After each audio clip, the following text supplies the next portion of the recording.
John, what's happening? Well, first of all, I missed you last month. Yeah, I was off getting my teeth pulled. I know, and worse yet, I went to the Conneaut Human Resource Center once, and I was going to tease him about this.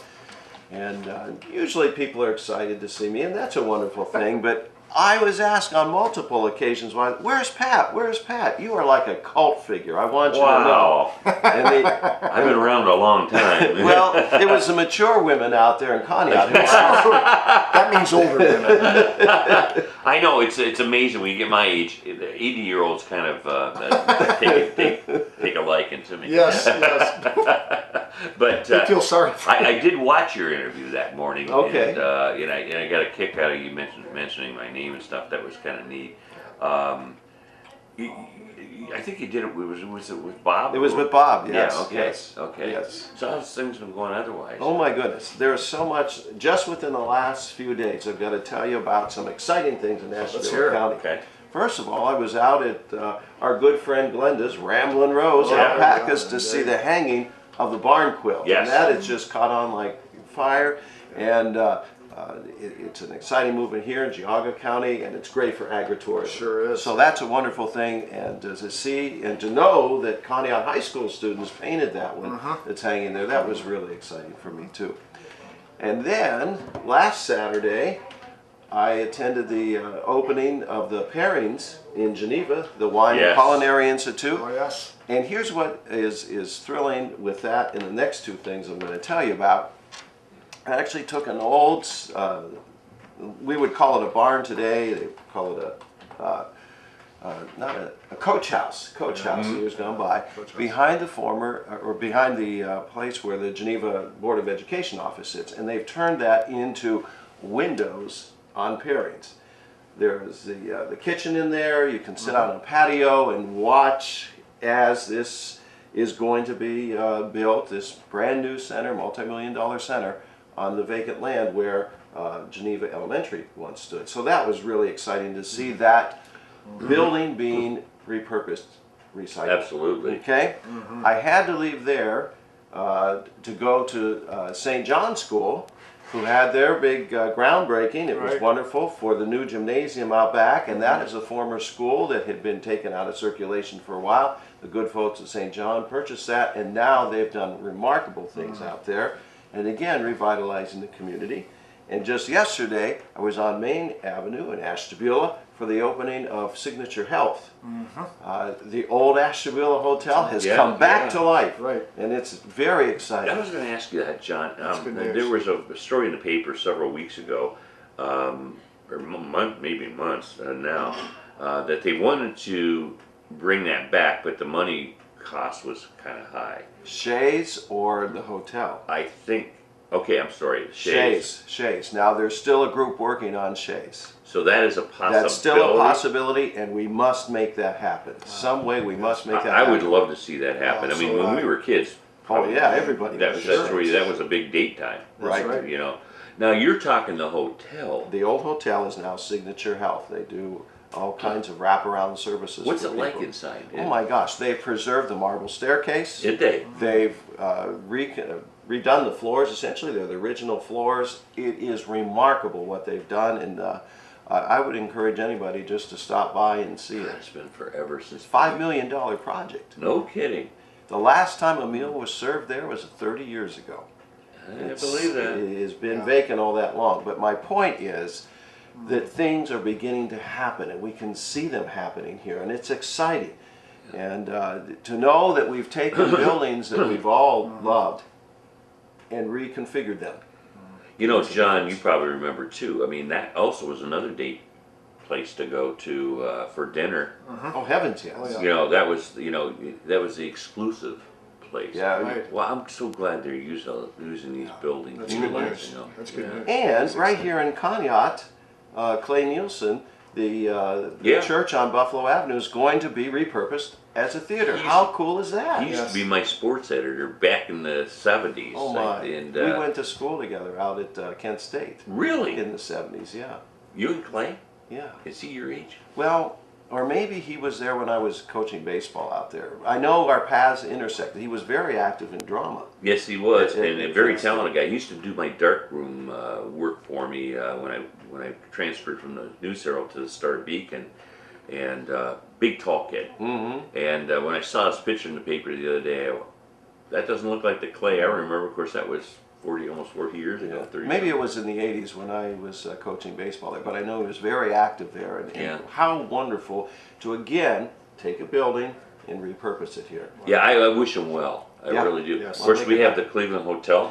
I was just going to bring that up next. Yeah. Isn't that exciting? Things are happening. Yes, yes. And I want to share this with you. Nancy and I came up to Conneaut Sunday night, and I said, well, I've got a special treat for you. We parked on the bluffs there and walked the entire boardwalk near sunset. Absolutely gorgeous. There were people, there were families playing on the swing set, people going for a walk hand in hand. That's a very good thing to do. And just enjoying the gifts that we've been given. The park looked great. It was well maintained. Yes. You didn't find a speck of trash. Fantastic. And it's great pride and a wonderful time to be there. And then I'm excited because of the Conneaut High School first opening football game with Spark coming online here as well. It's an exciting time to be alive here. And I'm glad that you are cheerleading Conneaut because we need it, and things are happening here. Boy, if you're ever in town, just stop over at my house. I live on Lakeview Avenue. You got to stop over, and I'd love to have you and Nancy stop over. Oh, that'd be and wonderful. visit with us. And we're close to the lake, so we're not too far from Township Park. Well, I'm going to be back for the 4th of July. Well, maybe we'll run into you together then. We'll throw a barbecue on or There something. you go. Like you say, a lot of good things are happening in town, and there was something that I was going to bring up that I wanted to talk about that was How about the positive. Travel Information Center? Yes, we're All right, now. all right. I was over in Geauga County last night at the Farm Bureau Ice Cream Social, and because I do serve a portion of Geauga County. You ever stay home, John? Well, at night, when I say night, I mean 11 o'clock or so I'm home. But it's important for me to get out and see my people, see our people. I need to know what's going on. So I was walking in, minding my own business, and there was a constituent. Said, John, I've just got to talk to you. I said, okay. And I didn't even get to the door. She said, we were out of state, and we were coming back, and we stopped at the Conneaut Travel Information Center. And I said, oh my gosh, I know what's coming. But I let her go on, and she told me what she found. She said it was like welcome to the Rust Belt. It just was not as accommodating as some of the other ones. She had traveled through several states. Sure. And I assured her, I said, Phil Garcia has been, and Connie Naylor have been bending my ear. We've been on top of the Tourism Bureau, and she has assured me, Mary from the Tourism Bureau, that she's going to get up here this summer. I'm going to stay on top of this. I'm going to push for that because it is our first welcome to out-of-state visitors. It must be maintained, it must be well-stocked, and we have to have the human presence out there. I get that. I just have to fight that battle with those folks in Columbus, get them up here to see what we have. If we're going to invest hundreds of millions of dollars in tourism, and we have, according to this new tourism center that was, bureau that was set up, then we have to do the first steps, and that's at the very entrance of Conneaut to the state of Ohio. I get that, and I'm going to continue to fight that battle for our folks up here. Good. We appreciate that. Yes. We really appreciate that. You're probably you might not be aware of this, but we're having problems with this compost site over here, and they're going to have to temporarily close it down because just people keep violating dumping there. It's sad. It's really sad. But they're going to put up a gate, I guess, the next week or two, and close it down. That's been a subject of our conversations here on the show the last week or so. One of the things that keeps getting brought up, John, and I'm not sure whether it's you can do anything about it, but we need to get recycling bins here, and I know. we don't have them, and I don't think it's going to come about, if it does happen, until September or October. In your other communities that you serve, do you have this kind of problem? I I know in Jefferson, where I live, we did have that for a while, but Did now you? it's up and running, and my goodness gracious, the bins are out. We used to travel, and when they closed our recycling center down in Jefferson, we had one right around the corner by the cemetery there. Right, right. Same sort of reason. People misused it. We were actually taking our stuff to the landfill in Geneva. So once a month or so, Nancy or I would bottle it all up because it's Yep. the right thing to do. Well, the village was able to bring it back, and now we have this wonderful curbside recycling, and about every other week or so they stop by. I'm never home, sadly. Nancy takes care of this now. But I'm told it's every other week or so. And I see the bin there, and I know she's getting it out the curb. But the bottom line is, it's been very successful in the village. And as I travel around, I know Geauga County has a very good program with this. The models are out there. We just have to have the resolve to pursue it. Yeah. And I am aware of the compost situation Right. there. But part of this has to do with our own attitude. And we have to take pride again in Conneaut. All of us do. And do what we're supposed to do. And that means putting trash in the right place. It means mowing our grass. We shouldn't have to have these grass ordinances. It means taking care of our neighbors. It's all of those things that makes this such a special place. We have to reclaim our heritage, and it's one person at a time, one street at a time, one block at a time, and I believe we can do this. I got to ask you this, a little off the subject a little bit, but does your wife handle the fact that you're on the go all the time? Or how does she handle it? How's your wife doing these days? Same way. I mean, she wonders where I'm at sometimes. know. You know, that's part of the game. It is. When we, and I use first person plural, decided to do this, and when I was going through candidate screening, we went together, and she understood then. Well, neither one of us understood what really was in store. Who Right, does? right, right. Who does?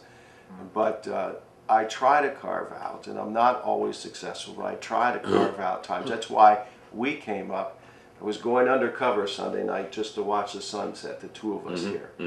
But I get to the top of the bluffs. Who do I run into? Some guy named Nick Irochi, and the cover's blown. He's so annoying. I know. But I try to be, we try to enjoy this district undercover as much as possible. There's so much beauty here. There is. And so I do try to make that time for her, Pat, because it's important. It is, and we enjoy watching movies. So a lot of times, most of the times, we'll sit down in the evening and take that 2-hour time, where we end up talking mostly through the movies because you don't have a time to do it. She works a lot of hours during the day at the Star Beacon, and she's still in the business. I don't know how she does it, but I can relate to what the deadlines and all that stuff that she's in. And she deserves the time to spend. Exactly. Let's take this call, John. Call back. 593-7181. You know the number because you just called it. So call back though, and we want to hear from you. John wants to hear from you. Enjoys talking to the people out there. Hi, you're on the air. That wasn't me, but when you go visiting a tourist guide and different places, can you force people to put things up, for tourist information at the tourist guide? Or That's a good question. can you force them to do it?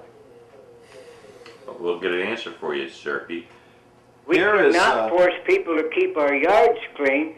The one behind my house is over 9 inches now. So people just are not obeying the law.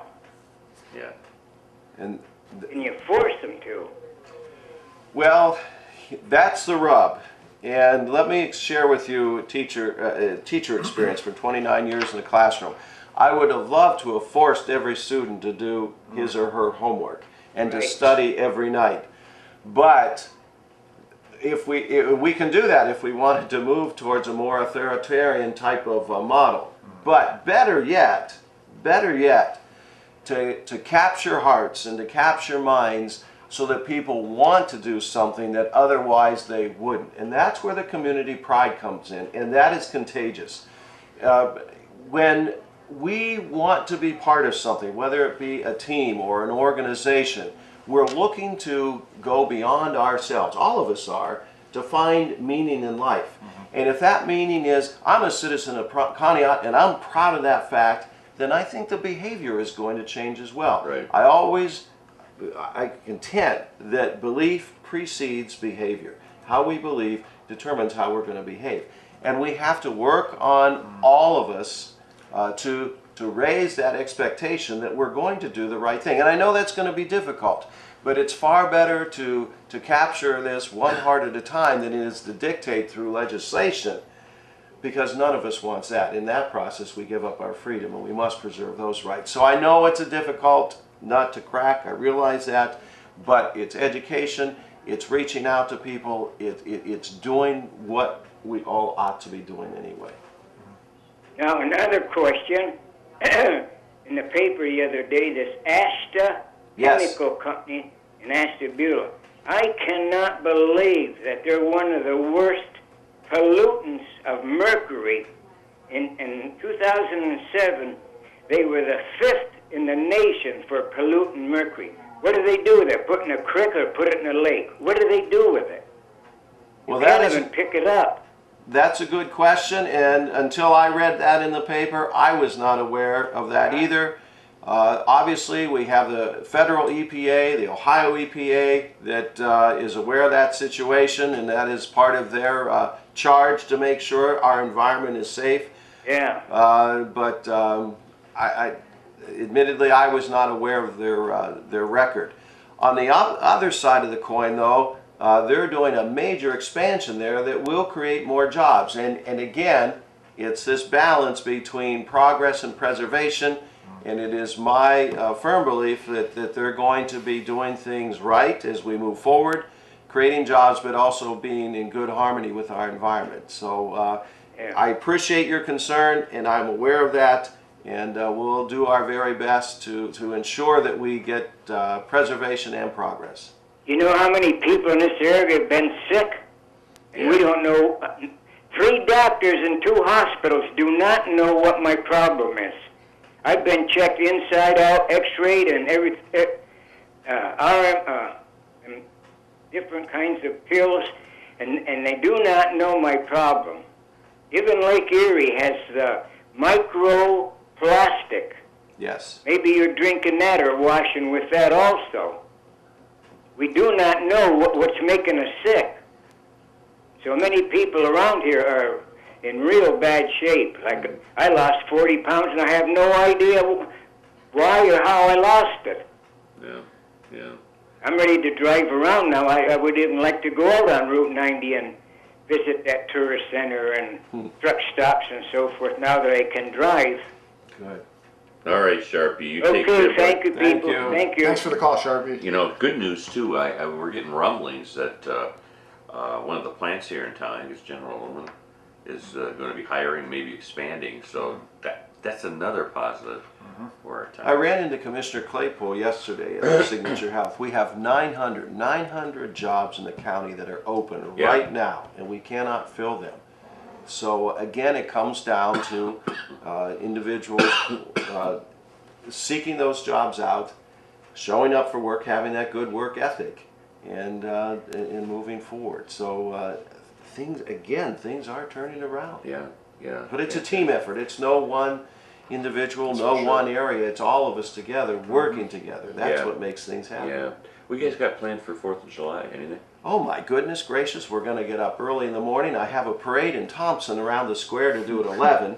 And as soon as I get around the square, we're headed north to 90 to come to the sharpest corner of the state, because I have another crew that's going to be in line for the Conneaut parade there. Yeah. It kicks off at noon, Yeah, correct? So I'll be up here for that one, enjoy the festivities. And then Nancy and I believe, if the weather's nice, we're going to go to Blossom to see the Cleveland Orchestra, the summer orchestra there, yeah. and enjoy a picnic under the stars. Good for you. Good for you. We enjoy that. And come to our festival. And, well, I'll be there. Yeah. Gonna have some Of course. candy or candy cotton, whatever. Yeah. Hi, you're on the air. You know, it's like 1 second I'm missing it. John's making a rare appearance here on this Friday. He usually comes on Mondays, but his schedule would not permit him to do so, and we had a schedule for Friday. But we'll take one more phone call. Hi, you're on the air. Good morning. Hi, Mr. Patterson. Hello. You say there's 900 jobs. Yes. Is that in Ohio or is that Ashtabula County? That's just Ashtabula County. Okay. Yes. Now, I just have one comment. I have a boy that's 6'3" that just graduated from high school. He has to go out of town to get a job. He doesn't have any factory experience. How is somebody going to get experience when nobody will give him a chance to work in a factory? He's going to go to Kent State, Ashtabula branch in the fall. He's applied till he had writer's cramps in his hand, and then he ends up going out doing a job that he loves. He's an Eagle Scout. He's at a Boy Scout camp, but he had high perspectives of getting something local here and making more money, but the thing is nobody will hire you unless you have at least a year of factory experience. How do these young kids get a chance to get experience if nobody's willing to open up the door or let them try? Well, I got to say this, Brenda. You know, that dates back even to when I was a teenager. Yeah, but what I'm just saying, that it's still an ongoing thing. I work the medical field. There's all kinds of medical jobs. Right. But that's just one thing that, and then there's a lot of people that don't want to get a job because they'll lose their green card, their food stamps, and everything else. I work hard for my money. I don't get any assistance. But I work hard at my job. I like my job. You know, people that want to work just can't get experience to get some type of job for the summer. It just upsets me. Okay. All right. We appreciate your comments. Yeah, and when I mentioned 900 jobs, I meant permanent jobs. Yeah.